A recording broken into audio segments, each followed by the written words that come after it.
So, partner, kumusta na ito? Simula ka na lang madaling araw o gabi pa lang, andito na tayo. Kumusta ang sitwasyon dito sa San Sebastian Recto? Yan. Sir, simula kagabi, alas 10 pa lang ay andito na ang mga tropa.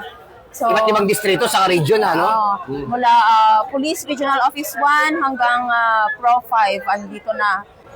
Para panatilihin ang seguridad at kaayusan sa 3 days peaceful rally. So, nakapagpahinga na rin yung tropa, di ba? Sir. Tapos, nakakain na rin. Yes. Sa ngayon, naka-standby sila para... Sa simula pa kagabi, anong oras? Alas 10 po yata, alas 7 pa lang, nakaporma na yung tropa.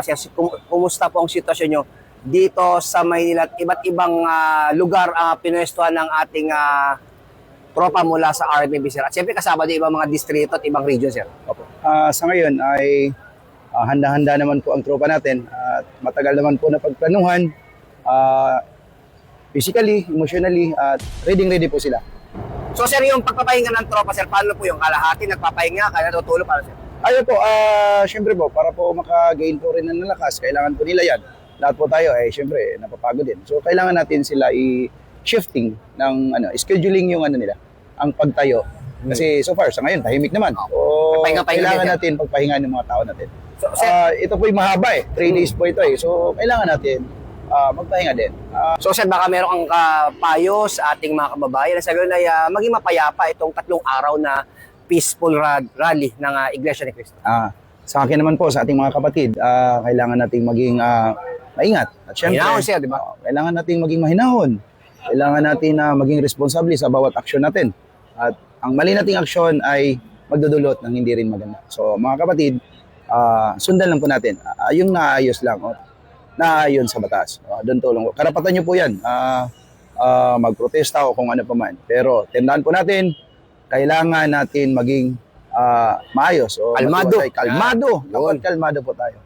So ano man yung mga hinaing natin, maging kalmado palagi. Nandito po ang kapulisan, lalo ng pwersa ng Regional Mobile Force Battalions, papumuno po ng aming buting Force Commander, Police Colonel Celso Mansibang Rodriguez, at of course sa ating Regional Director, ang ama ng NCRPO, walang iba, si Police Major General Abirin. Nandito po ang RMP, nandito po ang pwersa ng NCRPO para magsilbi at iminti na ang katahimikan ng buong programa sa loob ng 3 araw.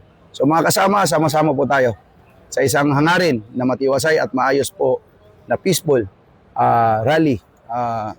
Yan po ang pinaka-mission natin dito. Mula po dito sa lungsod ng Maynila, Recto, ako po ang inyong Police News Network Correspondent, Police Chief Master Sergeant Mauricio Bonilla Ruiz.